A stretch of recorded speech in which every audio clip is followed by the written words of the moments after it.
এই সংকটকালীন সময়ে তারেক জিয়াকে বাংলাদেশ ডাকছে। আগামী ত্রয়োদশ সংসদ নির্বাচনের মাধ্যমে তিনি বাংলাদেশের প্রধানমন্ত্রী হবেন। একটা দেশের উন্নতির জন্য অবশ্যই মূল প্রয়োজন হলো শিক্ষা, আর এই শিক্ষার দিক থেকে আমাদের উন্নতির দিক দিয়ে দেখতে হবে। আপনি আশাবাদী এই কারণে যে তারেক জিয়া যে কথা বলছিলেন যে তিনি শিক্ষাকে সে প্রথম গুরুত্ব দিবেন, ব্রিজ না বানিয়ে কালভার্ট না বানিয়ে, এটাকে আশাবাদী করেছে যে এটি ঠিক জায়গায় ধরেছেন। আসলে ব্রিজ কালভার্ট যা উন্নত করে না, শিক্ষা চাচ্ছে ব্রিজ কালভার্ট, স্থায়ী ব্রিজ কালভার্ট তৈরি হয়।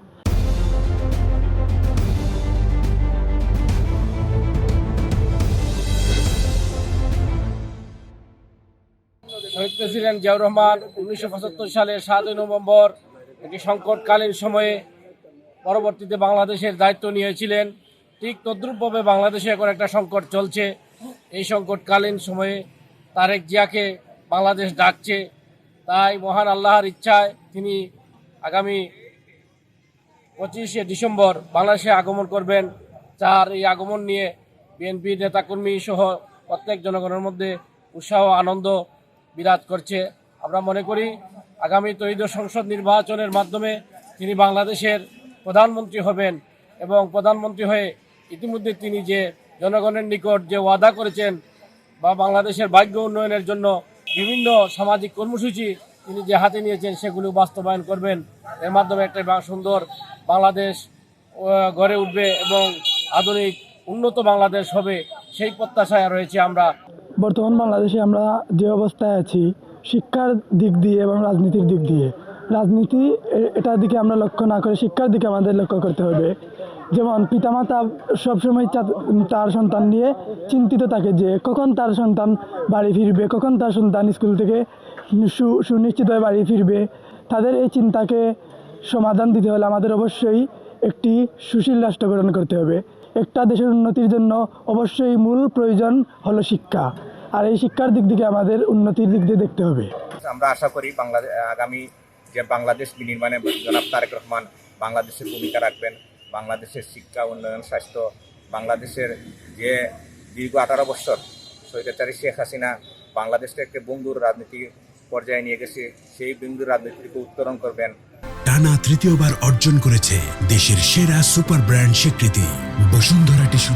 শহীদ রাষ্ট্রপতি জিয়াউর রহমান মুক্তিযোদ্ধা ছিলেন, তারা রাষ্ট্রকে তৈরি করেছেন, মুক্তিযুদ্ধের মাধ্যমে রাষ্ট্র তৈরি হয়েছে। ওদের দায়িত্ব পালন করেছে একটা সংকট মুহূর্তে দেশের হাল ধরেছিলেন। 90 আন্দোলনের সময় আমরা দেখেছিলাম নতুন আশা তৈরি হয়েছিল, সেই সময় তার মা দায়িত্ব গ্রহণ করেছিলেন।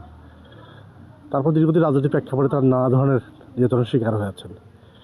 আমরা আসলে এই মুহূর্তে খুবই সংকট একটা সময় পার করছি। নতুন সম্ভাবনা তৈরি হয়ে গেছে কিন্তু সেটা আমরা কাজে লাগাতে পারিনি, আমরা আপনার রাস্তা হারিয়েছি। আমরা সেই সময় এই পরিবারে একজন যোগ্য সন্তান আসছেন, যিনি তার পিতা রাষ্ট্র পরিচালনা শৈশবে দেখেছেন, যৌবনে তার মায়ের রাষ্ট্র পরিচালনা দেখেছেন। আর সবচেয়ে বড় তার শিক্ষা হচ্ছে যে তিনি দীর্ঘদিন ইউরোপে ছিলেন, ইংল্যান্ডে। ইউরোপের এই যে তারা অভিজ্ঞতা গ্রহণ করেছেন এবং এই দীর্ঘ 17 বছর যে তিক্ত অভিজ্ঞতা তাকে নিশ্চয়ই একজন খাঁটি মানুষে তৈরি করেছে আরও বেশি করে। আর শিক্ষা যেটা বলছে যে শিক্ষা গত 250 বছরের মধ্যে সবচেয়ে সংকট সময় পার করছে। শিক্ষার পরিবেশে কখনোই এরকম বিশৃঙ্খলা হয়নি। আপনি আশাবাদী এই কারণে যে তারেক জিয়া যে কথা বলছিলেন যে তিনি শিক্ষাকে সে প্রথম গুরুত্ব দিবেন, ব্রিজ না বানিয়ে কালভার্ট না বানিয়ে, এটাকে আশাবাদী করেছে যে এটি ঠিক জায়গায় ধরেছেন। আসলে ব্রিজ কালভার্ট যা উন্নত করে না, শিক্ষা চাচ্ছে ব্রিজ কালভার্ট, স্থায়ী ব্রিজ কালভার্ট তৈরি হয়। এটা দীর্ঘদিন ফলে এটা ফলাফল পাওয়া যায়। এই চিন্তাটা ভালো লেগেছে আমাদের। এখন বর্তমান সময়ে কোনো সংসদীয় সরকার আমরা দেশে নাই না, তার কারণে আমাদের আইনশৃঙ্খলা পরিস্থিতি অনেকটাই গুলাটে।